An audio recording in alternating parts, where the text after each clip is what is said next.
Hello, ladies and gentlemen. Welcome to the Morganino Podcast, a conversation show about sports that are currently happening, which right now is basketball. We'll get to that in a little while. Wrestlemania is just around the corner. Our executive producer and co-host of this podcast will handle that business for us a little bit later, and we're happy to report he is back with us. And his name is Jimmy Jamriska. Jimmy, hello. I'm back and I'm better than ever. And I don't like baseball right now, although they did win. But anyway, go ahead. All right, we'll get to baseball. Somebody that's excited we will get to baseball because he has been watching baseball for almost 100 years because he's our old man. He's down there in Bloomington. We love him anyways. Chris King. Chris, hello. What is up, gentlemen? I see we have Roberts back. Masters time. It's a good time of the year. It's spring, Rod. It's spring. That's absolutely right. We are going to take a journey down Washington Road, just about 4 miles outside of downtown Augusta to 2604 to be exact. We will pull up on Augusta National Golf Course and we will see the azaleas blooming. And if we're making that trip, riding shotgun with us is only one person, our dear old friend. He goes back to the beginning days of this very podcast. He's Matt Roberts. Matt, hello.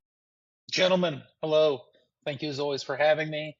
And I don't know about you, but it feels like I said something to Jimmy earlier. It feels like Christmas Eve to me, but I don't know how all you guys are doing out there.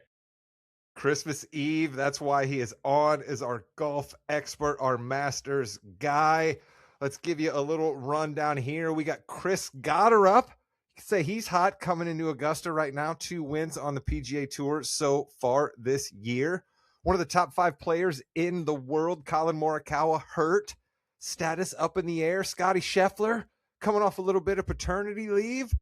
Mr. Roberts, I'm going to tell you one thing that I know for sure, and then you tell me what you're thinking about as we lead into Augusta. I know for a fact that Aaron Pye will not win the Masters golf tournament because he just won the par 3, and nobody ever wins the par 3 in the golf tournament. That's one thing that I know for sure. Other than that, that's why you're here. Well, I don't mean to correct you, but I think you mean Aaron Rye. Excuse me. I didn't even see my Yes, little but R right there on my own notes. no, That's how you're bad my okay. handwriting is. That's okay. I figured that's what you were talking about. It's never been done. Not to say it couldn't be done, but I mean, he wears 2 gloves.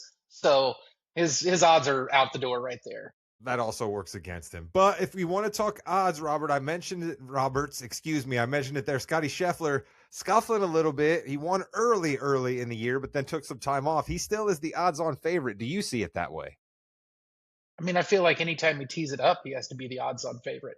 It's just like Tiger was in his prime. It's Scotty versus the field. What's different is this year you're seeing him, 3 rounds are really, really good, and 1 round is average or below average. That's kept him from winning 2, 3 tournaments already this year. So after a month off, how sharp can you be at a place like Augusta, who apparently it's nice, firm, and fast, and no rain in the forecast, so it's going to be vicious. So I'm never going to doubt him when he's up there, but I think it's fair for him to be a favorite, or the favorite, I should say. Chris, let me ask you, as a guy who definitely likes golf, you follow it a little bit, but you're a bit more casual than Mr. Roberts and I. Does the fact that Scotty's not been playing good make you pause a little bit, or do you just say, nah, that's the best golfer in the world, I'm going with that guy? I mean, he's still the best golfer in the world. I don't know if I'd put money on him. You don't want me to put money down. I'll lose. But yeah, like he is. He's the best golfer in the world. He is still that way until he's legitimately dethroned. So yeah, the birth of a child is something special as well. He could be coming back and go on a tear, right? Things are going right. Things are going well. The baby's healthy. Like, let's get it on, and everything works out. So he may even come back better than he was before, which is dangerous. Jimmy Jam, Masters weekend is upon us. You're a guy who appreciates big sporting events. What do you think about when the Masters rolls up? I definitely try to watch it as much as I can. I love playing golf. I enjoy watching golf. It's not one of my top things. More real golf than, that fake golf. Anyway. But it is really kind of a once-in-a-lifetime event that happens every year, okay? You go, you see it. There's no cameras. There's no phones. It's quiet. It's just majestic. It's really a great visual and something that has just never changed. It's the Masters, and it's the biggest thing in golf, and I love watching it. And like Robert said, we are supposed to have pristine conditions. I mean, you're going to hear birds chirping, you're going to hear insects buzzing, you're going to hear the crowd politely clapping because everybody's going to be more under control, right, Roberts? Do you think that that's better for golf to have the under controlled, subdued Augusta crowd, or do you like it when we're out there in Scottsdale hooting and hollering in the big grandstands? Grandstands. Goodness gracious. There you What kind of go. host am I? I messed up twice already. We're 5 minutes in. It's kind of one of those. Do you prefer Honeycrisp apples or Fuji apples? It's all about where it is. I mean, Augusta has done everything they can in their power to make it 1961 there. Prices are $2 for a sandwich, $4 for a beer. I know that sounds way stupid for 1960s prices, but it's just the atmosphere of there calls for the subdued quiet clap. Guys are going to roar on Sunday as the tournament gets wrapped up. You're going to have some excitement, but it's just something about that place brings out the best in everyone. And I wish I could remember who said this, but it's one of the golfers said something that's different about Augusta is everybody that's there doesn't want to be someplace else. No matter else where you go, Disney World, Universal Studios, the beach, somebody there is thinking, man, I wish I was someplace else. Every person at Augusta this is where I want to be. And I think that reflects in the behavior there because they don't want to take the chance of not ever being able to come back. All right, I got one other quick point that I want to make here, Roberts.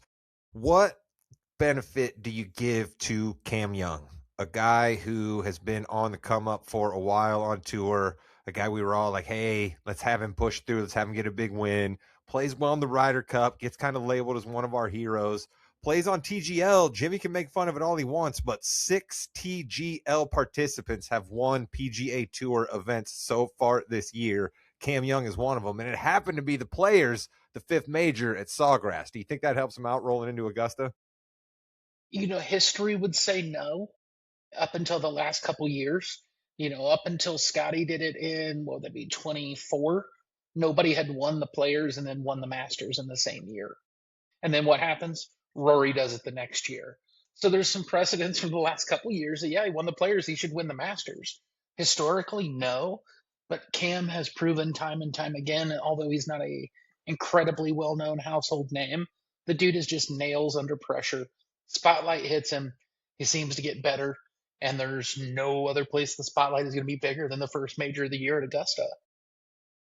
Jimmy, or Chris, excuse me, I wanted to come to you. You said you weren't going to put your money down on Scheffler. If I give you the next couple of guys on odds, being John Rahm, Bryson DeChambeau, Rory, Aberg, Xander Schauffele, Matt Fitzpatrick, then my guy Cam Young. You putting your money on any one of them or somebody outside the field? My pick was Cam Young. Before you even brought him Nice. up, he was my pick. I think he is destined to get a major, and I think this weekend is as good as any. He's already had a couple top 10 finishes at Augusta, right? So we know he can perform. So yeah, Cam Young's my go-to. Nice. Jimmy Jam, I know you were looking at a couple of little things there that you can play on the old apps. What do you want to bounce off our golf guy? All right, Roberts. Lowest round score. The over-under 66.5. Where are you at on that? Man, if it stays firm and fast, I think the lowest round you could see is 65, but I think that's unlikely. I would probably go the over on that myself. Going over on 66.5. In the region, will USA win? Someone from the USA, someone from UK and Ireland, or from continental Europe? Right now, USA is winning. Well, that's probably because you got Scotty as the main culprit. I personally think the winner will come from outside of America, whether that is continental Europe, UK, Ireland. I don't know. I'm gonna say UK and Ireland. Although the person that I have that I think is going to win is not from there, but I like that selection out of those three. So not good at this prediction market thing, but that's okay. Hey, I never claimed to be a good gambler. And then finally, the winning score right now, -10 to -12 is in the lead. -13 to -15 or -7 to -9. Well, What do you think is going to be the winning score? I can tell you, I think it will be lower than it was last year. I personally, in one of my Masters pool, I selected the winning score at -11. So I'd take that 10 to 12 range.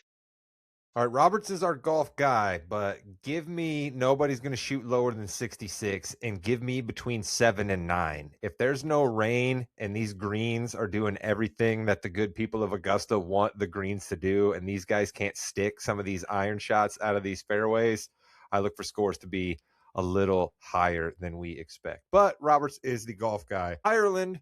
Jimmy brought up Ireland for a reason. Rory McIlroy is our defending champion. He's looking to do something that's only been done 3 times before in Masters history. Let's go back to back. Tiger did it in 01 and 02. Faldo did it in 89-90. And Jack did it in 65-66. We're going to go around for our final picks here, gentlemen. Is anybody picking Rory to do the back-to-back? Jimmy, we'll start with you. I am not. I'm going to pick Scotty Scheffler. I think he is going to go coast to coast. He's got it. Nice.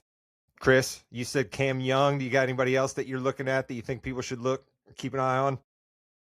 I mean, no, like you're going to be watching Rory, you're going to be watching Scotty, but Cam Young, I'm getting jumbled. That's who I'm most interested in watching. Cam Young. That's who I want to watch. Excellent. Roberts, you're our golf guy. Who you got this year? Well, I kind of teased a little. I had a different pick that might not be too with the grain there.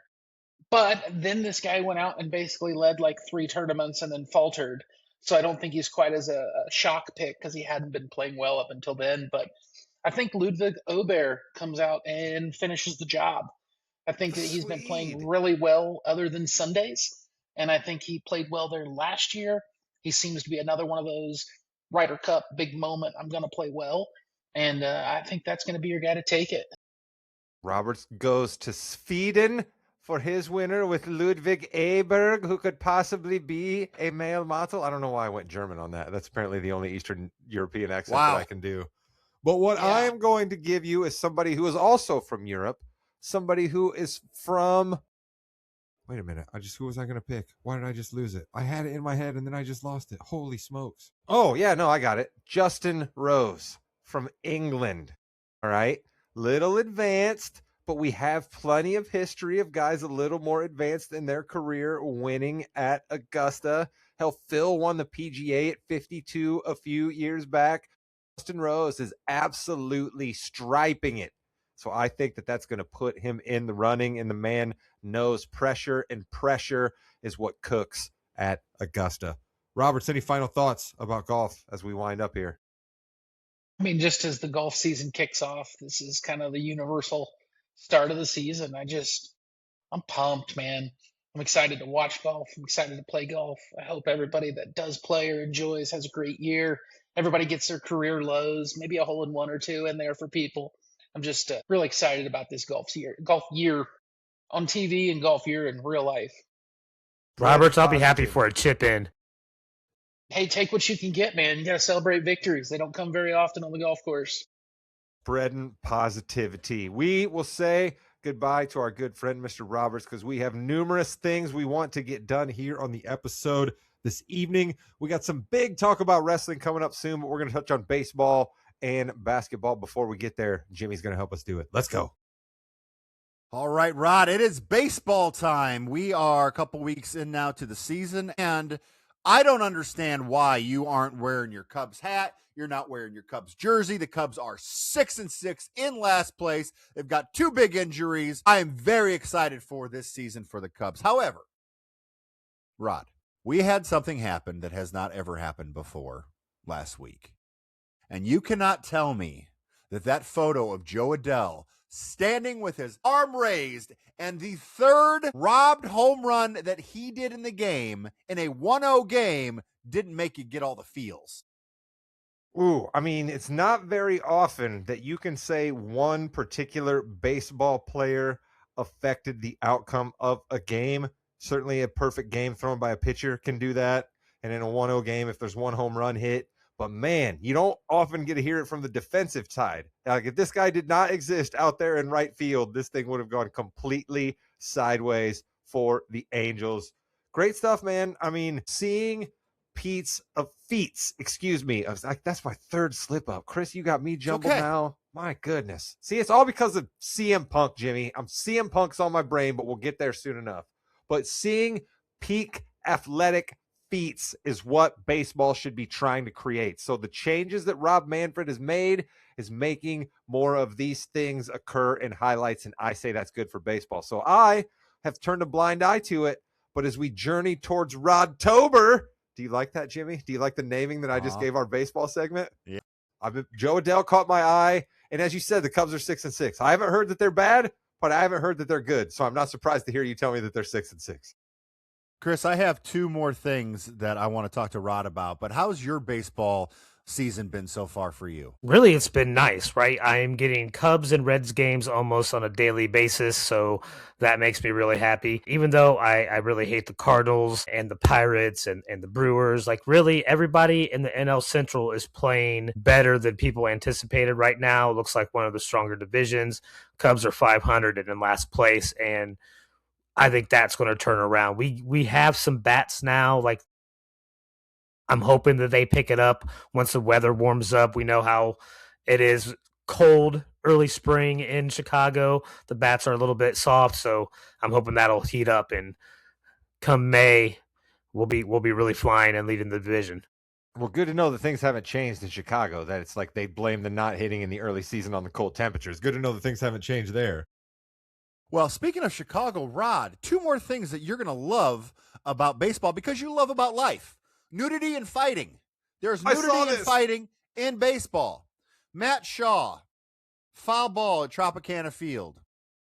A fan went to get the ball, and you saw everything on that hiney. Let me tell you, one of the greatest fan videos of all time, I think. Just seeing this person go for the ball and get the ball. And the best part about it is, seriously, you don't see the face. So you can't immediately go and say that's that person. Because, yeah, it's embarrassing as hell, but it was really kind of.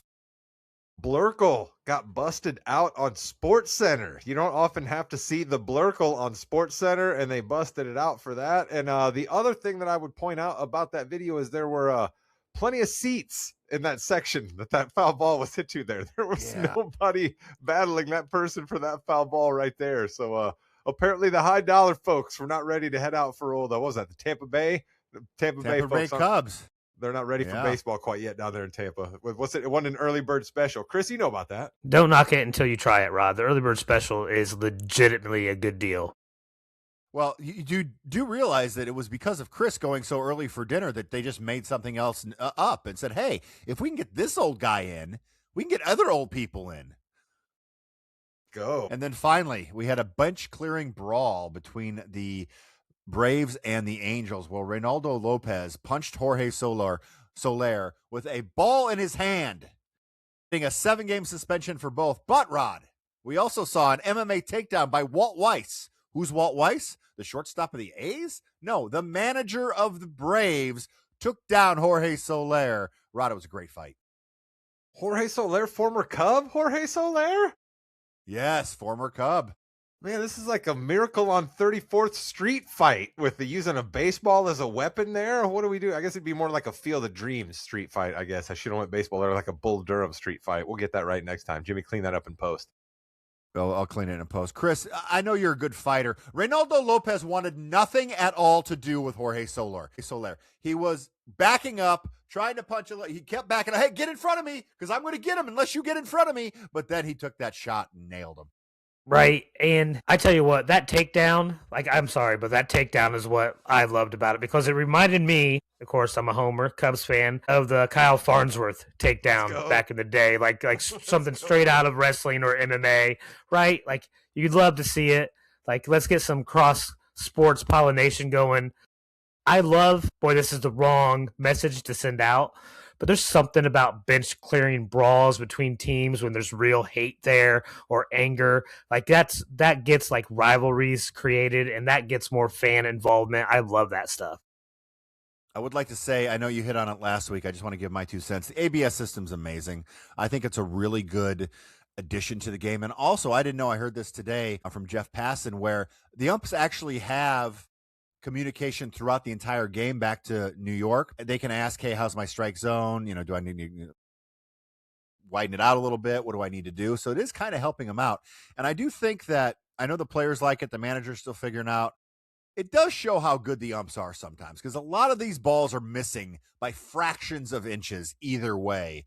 So we do have to give them credit. Now, there are a couple of those that are right down the middle that everyone looks at the ump and then they go, and then they get the call made. Listen, if the NBA could only be so lucky as to have some sort of system that gets things done that quickly. My goodness, I am jealous of that. It is the best part, and NFL and NBA need to look at that, because it lasts 7-8 seconds. Hey, well, we got a challenge, and we all sing it in real time. It's a strike. Okay, fine, fair enough. I love it. Love it. What I also love is I love positivity. And the biggest positive person we have about I am nothing if not consistent. Okay? So I cannot come on here and not absolutely blast the Indiana Pacers for being 3-7 in their last 10. What on God's green earth are you doing down there in Indianapolis? Your fans, the good Dak Storm, who we love, our good friend on this podcast, has suffered through home after home game of you losing. And all of a sudden, for a little bit of pride at the end of the year, you're going to go 3-7 in your last 10 when the Wizards go 1-9 and surpass you. And Chris, I can see the look of disgust on your face, and that's fine. But what's happened for the Pacers here is now if they get passed by 3 teams, goodbye pick. The Pacers being at 2, passed by 3 teams that bounce up into the top 4. The Pacers land at 5, and that pick goes to the Clippers. It's absolutely insane. Your fans have all basically joined in at that point. They don't want you to win ball games. The Sacramento Kings are intentionally fouling when they're winning to make sure that they lose ball games. What are you doing down there in Indianapolis? My goodness. Chris, you're a big karma guy, I have a feeling. Do you think this winning will give the Pacers a little lottery karma? I think the only thing that's going to give any franchise out there good karma to the basketball gods is trying to actually win, not trying to be the best losers. That is the antithesis to that is just so anti-sports, so anti-competition.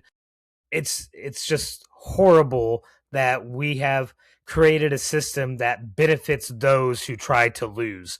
It's horrible. I hate it. Yeah, that's fine, Chris, but you can't get mad at the Pacers. You can't get mad at the Pacers. They have to exist in that system, and you don't like it when teams fail, and the Pacers just failed by winning. I'm sorry, but it's facts. Yeah, I just, it's really, really bad, and they have to incentivize something. I saw something the other day where you don't even start to get in the lottery until you get your 25th win.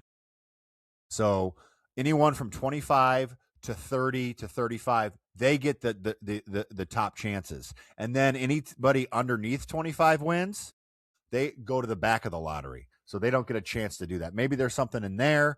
But again, until you incentivize winning, Chris, this is what's going to happen. And it's gross because people are paying hard-earned money to go see players that, like, legitimately, I could be somebody on a bench right now. Why not?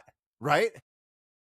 I mean, these G League guys you're mad at just hit 29 3-pointers in a game the other night and won. They did that for Memphis. You know what I mean? Like, you never know what you're going to see. Go ahead, Chris. Chris is just angry. I am, right? I just, because you're right, Jimmy. It is gross and it's upsetting. And I don't know what the solution is. I don't know if what they're going to do is going to be enough. I know I always call for relegation, but, like, let's be real. None of the owners are going to ever agree to that whatsoever. So there's going to have to be another way, and I don't know what it is. We're not going to solve tanking right now. They're not going to solve tanking before this year's draft. So because of that, the Pacers should be losing, bar none. You've made your point clear, Chris, that you want your teams to win, and that's great. We'd all love to live in that world. But the world we live in exists where you need more ping pong balls, and the Pacers screwed that up for absolutely no reason. Sometimes we got to live in the world we create, Rod. And let's create a world in where all the teams and franchises actually try to win. Brian Windhorst was going to join us tonight, but after I told him what the rundown was, he said, "No, I'm not coming on." What I do want to talk about is the Wins League. The Wins League is coming down to the final week, and this is going to be tough. This is going to be a tough week. Right now, Chris, you have 205 wins. I am sorry. Pacers, Jazz, Grizzlies, not looking good. Chris, the Lakers, Rod and Chris had so many good segments about the Lakers last week. Man, you were wrong. They have no chance. How could you even?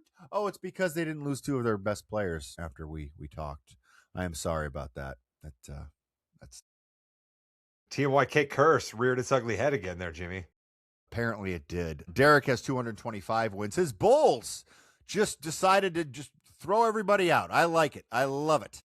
Get ready for the Billy Donovan era, baby. It's Billy's job if he wants it, and I don't know if that's good for the Bulls or not. It certainly worked for Brad Stevens, but it's Billy Donovan, Brad Stevens. But, okay, so then would he still coach, you think? From what I understand, no. From what I understand, the Bulls want him to coach, but the Bulls are prepared to give him anything that he wants to stay in Chicago. I don't know. He's a coach. He's a ball coach. I don't know. I like Billy Donovan. I think he does a good job, but it's always tough to bring in somebody who can't bring in their own coach. That is tough for sure. So you may not get as many people as you want. Some people say the Bulls have a really good job. It's a cushy job because you know you're not going to get fired, because if Karnisovas didn't get fired over the last 6 years, no one's getting fired.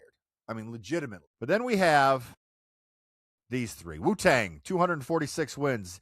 He's got the Nuggets, Pistons, Bucks, Suns, Kings, and Sixers. All those teams really have to play for something. I mean, the Bucks, Giannis could come back, right, Chris? I mean, he could, maybe. No, I listen. I want to see, and I think Giannis wants to play. We kind of touched on it. Let the player play.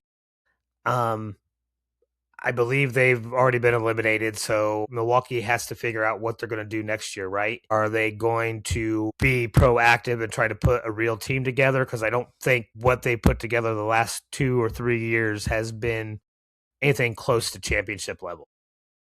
And if they're not going to do that, then they need to think about moving Giannis so they can get something. Yeah.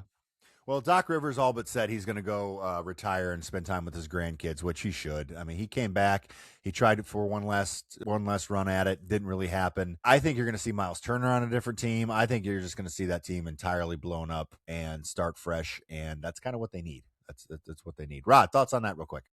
Don't be so sure Doc Rivers retires. He's not walking away from that money. Valid. That's some good golf money there as well. Yeah, man, that Riviera membership that Doc has to be able to play with Larry David 3-4 times a month, that's pretty expensive. So that money that the Bucks owe him for one last year on the contract, I'm pretty sure he's going to do everything he can to at least get part of it.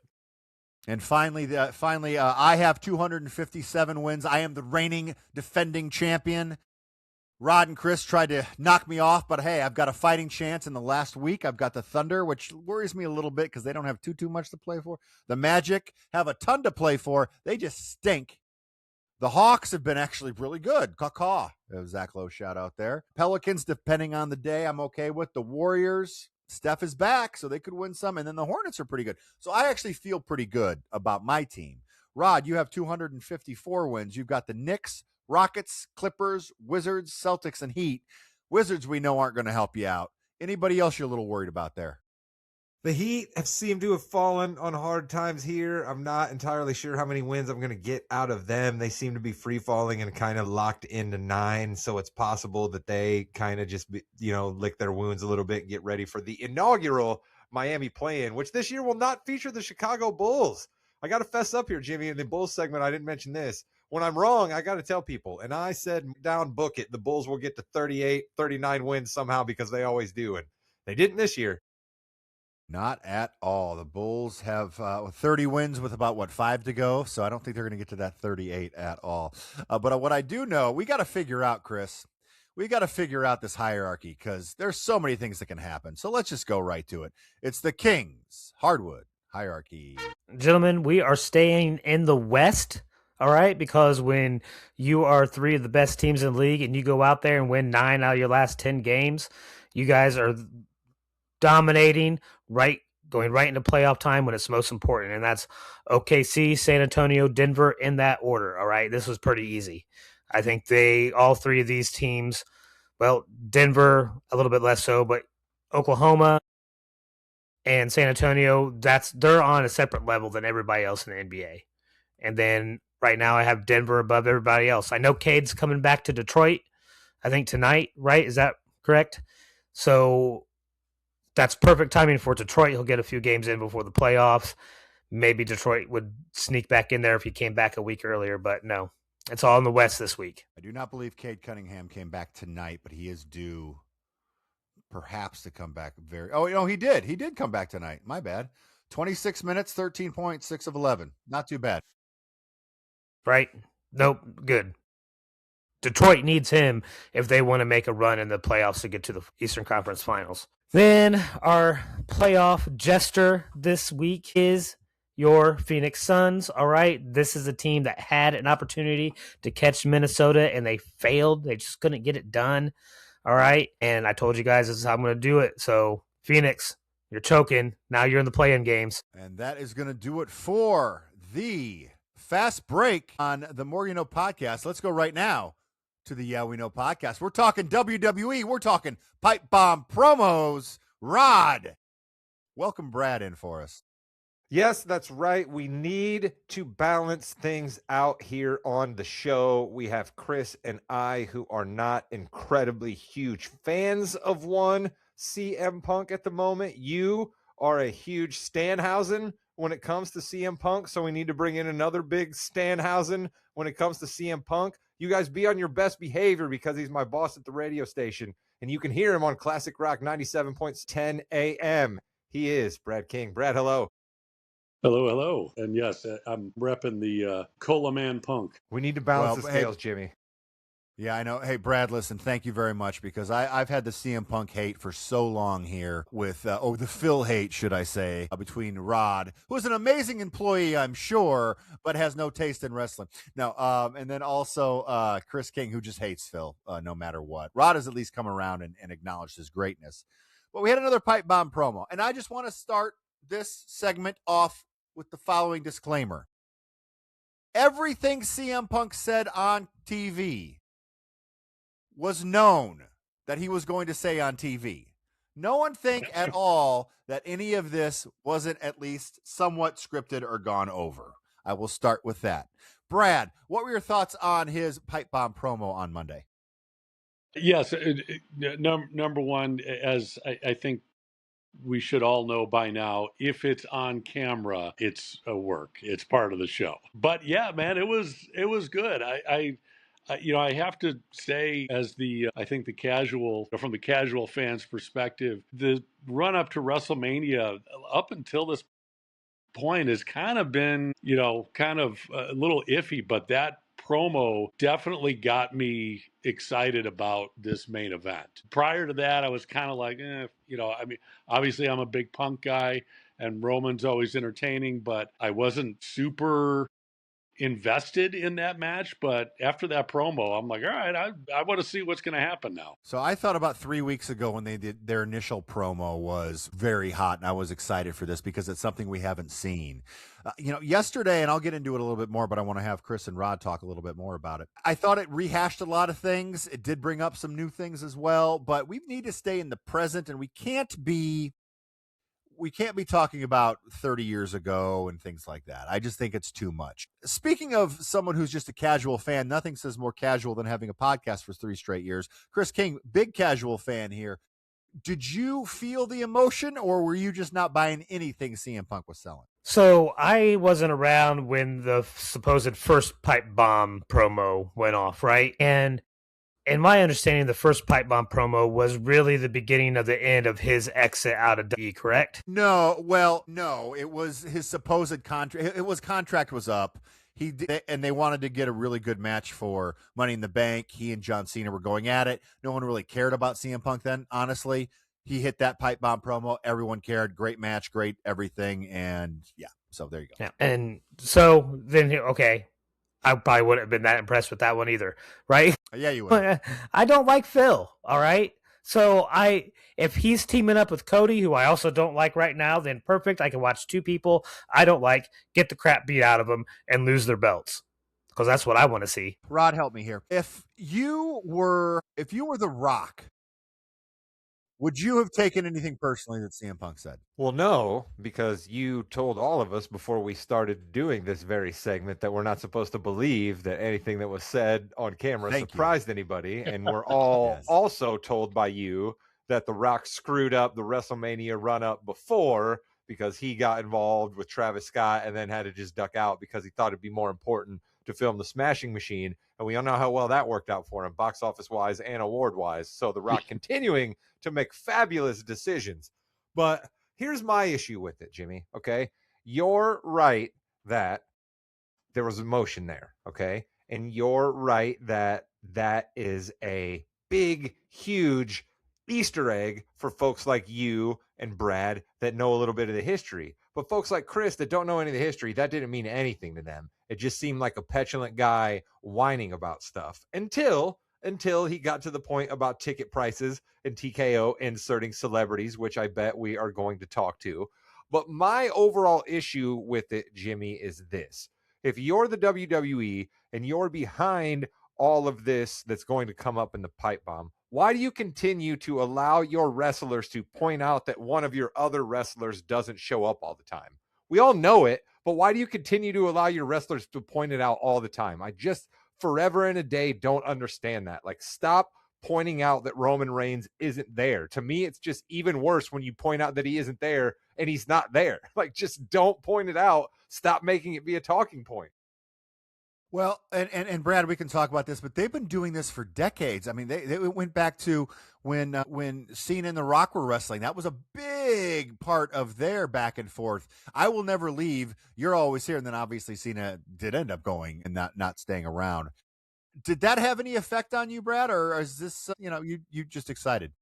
I mean, to answer Rod's question, I think the reason it keeps getting brought up is because it keeps getting a pop. It is the number one criticism levied by people that don't like Roman Reigns. It is the first thing that is brought up by anybody that doesn't like Roman, and it's a legitimate criticism. He is a part-timer. Is he the top one or two biggest stars, top three certainly in the company now? Yeah, absolutely. But the dude's a part-timer. Cody and Punk are there all the time and they're working all the shows. Roman shows up once every 3 months or whatever it is. It's so interesting because Brad, let's say you go to Rod and you say, hey Rod, I'm going to sign you to a 2-year deal, and this is how much money you're going to make, and you only have to come in and record every 5 months, an hour every 5 months. Would Rod come in more? No, hey, I mean, it's great work if you can get it, but from a business standpoint, hey, good on Roman, man. Good for you. From a fan's perspective, hey, we want to see the guy. Why aren't you here? It's like you said, it was the same. Going back to Cena and Rock. Hey, I'm here working all the time. You just show up once a year. So I get it. I get, if I were offered that deal, would I sign it? Hell yeah, I would sign it. Absolutely. Of But course. do I understand the fans' frustration? Do I understand, if there is, I don't know if there is real animosity there or not, or real jealousy there or not, from the rest of the guys. But if there is, I certainly understand it, that, hey, we're working our ass off and, you only have to show up once every 6 months. I get that as well. So, Chris, I know this isn't your favorite part of our show that we've done because we're talking all about CM Punk, but we also have to mention something else CM Punk said. He referred to Pat McAfee, and that is because Mr. McAfee is the person behind the phone call with Randy Orton. Chris, you have been a fan for a very long time. Please put this together for me. Why is it a good idea to have Pat McAfee be the guy behind Randy Orton? I'll say we, but I really mean I. All right. I'm just going to say I've been wanting to see this legend killer of Randy Orton, right, that people have told me about, and I feel like I'm getting ready to see it. So why not something as ridiculous as listening to Pat McAfee through the phone as just random voices in your head? Like, this works just for me. Like, it's just crazy enough to work for me. I love it. I like McAfee. I like Randy Orton and been wanting to see this type of Randy Orton. So give me all of it. Rod, Chris and I have known each other for a few years. He never ceases to amaze me. I didn't, and Brad didn't even care. Brad's like, I'm out. Screw you guys. Sorry, Brad. Didn't mean to piss you off. I love the fact that you love that. That's interesting. That does show. Rod, what are your thoughts? Because I didn't like it at all. What are your thoughts, Rod? I think I would have responded to it in a more positive light had the voice on the phone be revealed to be the actual Disco Inferno. Like Cody made the joke later in Raw about the third man being revealed to be Disco Inferno. Like, Chris, I get what you're saying, that you want to see the Legend Killer unleashed. And I, nothing more, want to see the Legend Killer unleashed as well. I want to see him punt somebody. I want to see him go absolutely crazy. The Randy that we've seen has been great. But why does that Randy Orton need to listen to a guy who hosts a radio show 5 days a week on ESPN? A guy that was a punter but that's what I mean. It doesn't make any sense at all. He's listening to random voices in his head already. That doesn't make a lot of sense either to me. So why not another random voice that just happens to be Pat McAfee, right? All that I see is McAfee is voicing the opinion of those of us that are tired of Cody and Cody's story and blah, blah, blah. We've heard Cody's story for years now, and it's the same thing. So I think that's just an element of the fandom that I seem to be more of a part of than what you guys are. I am all for the revolution, Chris. I just am not excited about the person leading said revolution. And I'm a little trepidatious about saddling up and riding behind old Pat McAfee. That was so funny. So we do need to talk about some celebrities that have put themselves in. Trick Williams and is it Yachty? I guess. Okay. WrestleMania's always been about celebrities. They bring them in to get more attention. That is what WrestleMania has always been. I'm fine with this, especially, did you see little Yachty's response to people? I love it. He's like, I've been a fan my entire life. This is a huge moment. This is awesome. Screw you people. This will be fun.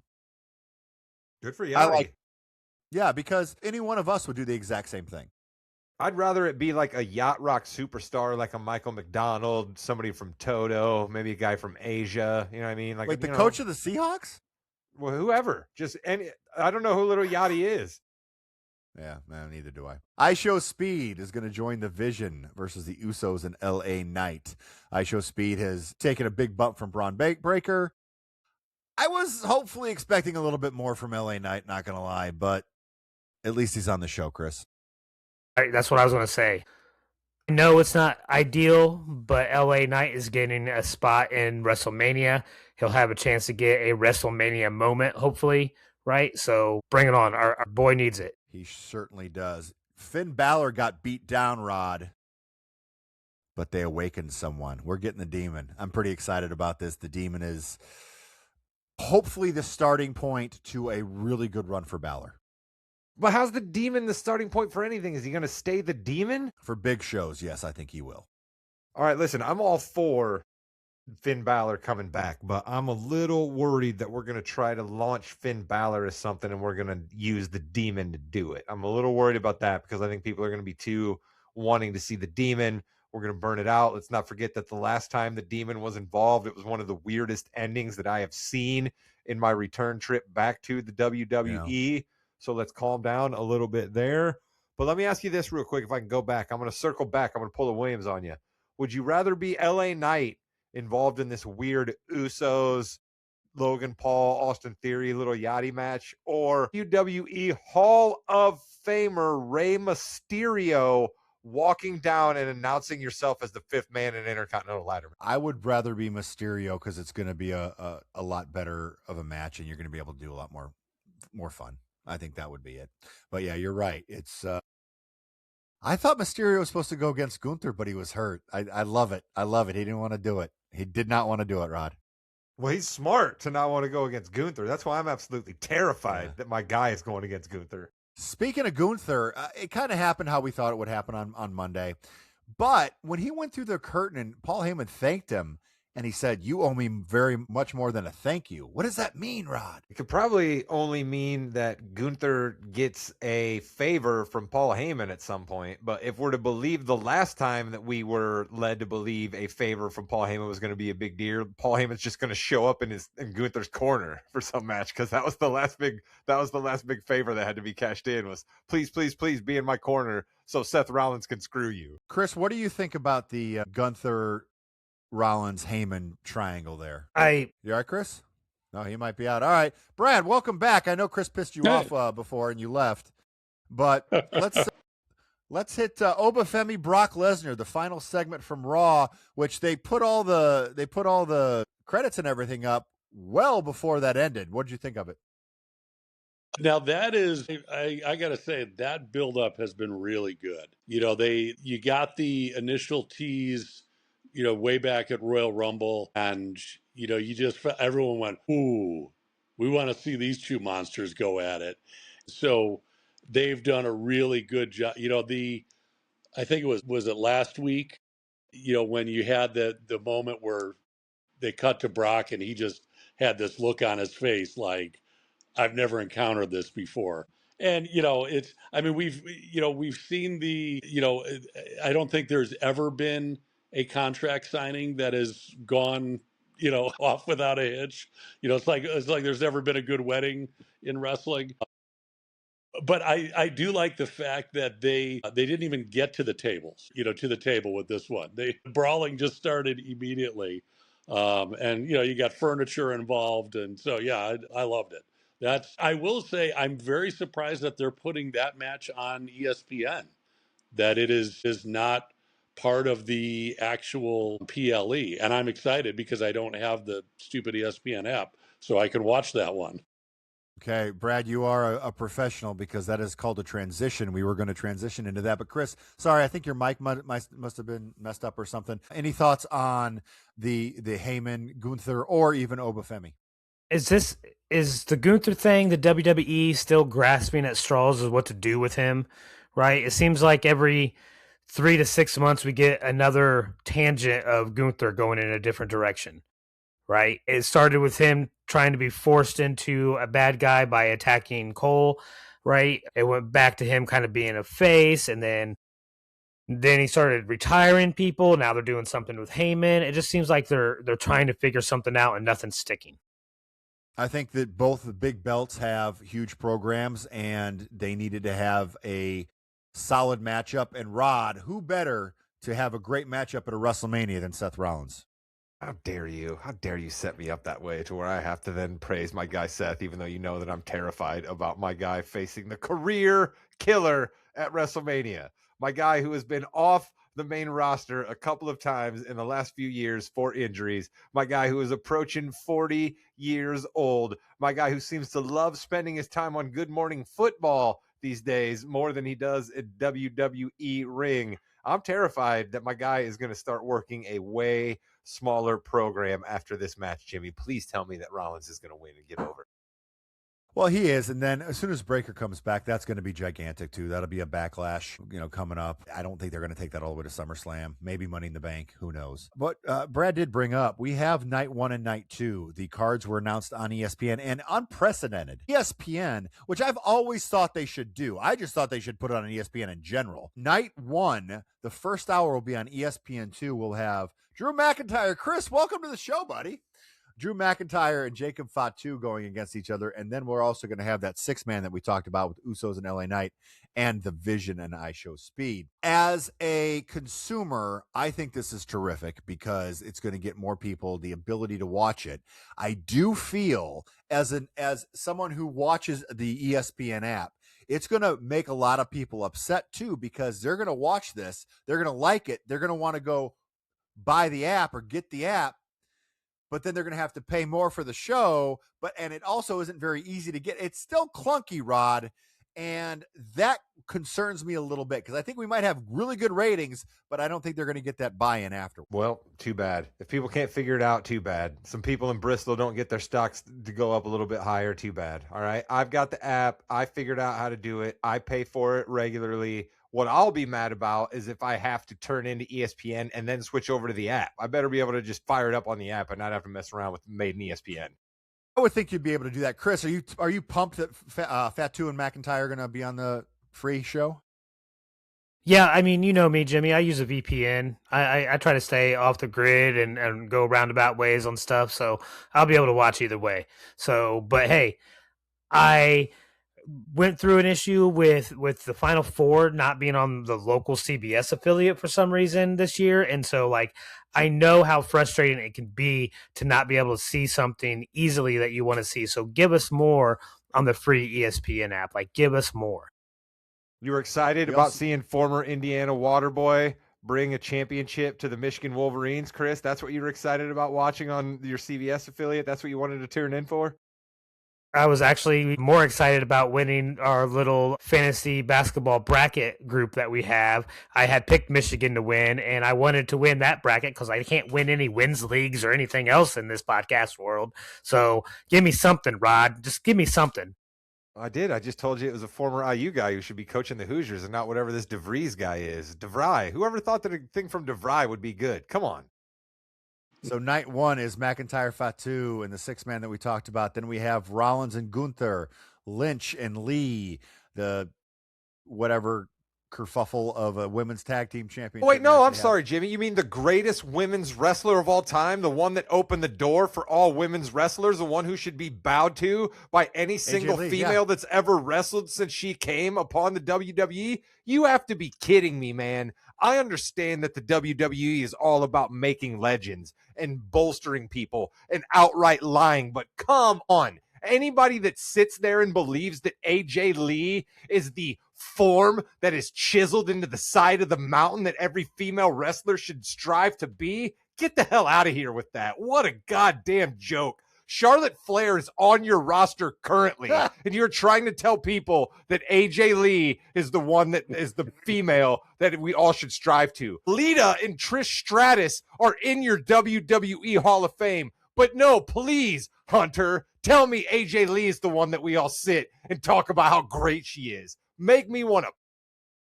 Hey, Brad, do you ever know after Rod has talked to you about something that he's had it like boiling in his body for at least hours, if not days? Wow. I was not expecting that. Speaking of women's wrestling, we have Stephanie McCurr and Liv Morgan. Rod, Stephanie McCurr, big nod on Liv Morgan's head when she hit with Raquel Rodriguez. I was a little nervous that she might be out for a week or two. Roxanne Perez, welcome back. You have a concussion. Congratulations. Yay! You just got back from an injury, and we just injured you again in a backstage segment where you were just standing around minding your own business. Georging the Judgment Day was such a great decision, wasn't it, Roxanne? Great call. The night two, Brad already brought this up. Obafemi Brock Lesnar is on ESPN, followed by the ladder match. This is a great idea. It's going to be first. It was going to be first anyway. You might as well start it off with a bang, Brad. Yeah, I mean, like I said, as it sounds like the only guy here that doesn't have the ESPN app.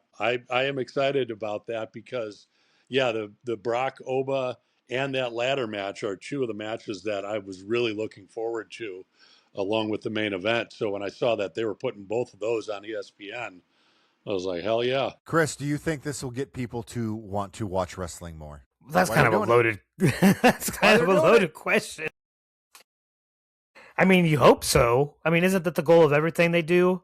Is to get more people and more fans involved and interested? Yeah. I don't know. Rod, they're going to mess up and have Lesnar win, aren't they? Because Femi's got to win. I don't think Obafemi's going to win. I don't think Obafemi's going to win, though. I think Brock's going to win. I think that the way that they've basically been setting Oba up to look like a dominator, a ruler, and then they're going to pull the rug out from under us. Is there going to be some kind of schmoz? Oba should go over. Oba should go over, but what Rod has seen over the past few weeks, I have seen as well. Oba's pretty much gotten over on him all the time, and you know what happens when that happens. Yep. Oh yeah, I've been thinking the same thing. I'm like, man, Oba keeps getting the wins every week, which means Lesnar's probably going to get the win at Mania. Then we have Ripley and Cargill, and then we'll just go on to Mysterio and Finn Balor, the Demon. So that'll be a really cool entrance. People will be excited about that for sure. And then Punk Reigns, I think, will be a really solid main event. Next week, we will have our final predictions for Wrestlemania. I can't believe it's already here. We have the Masters this week, Wrestlemania next week. We've got the NFL draft coming up. Rod, it's busy at the Morgan You Know.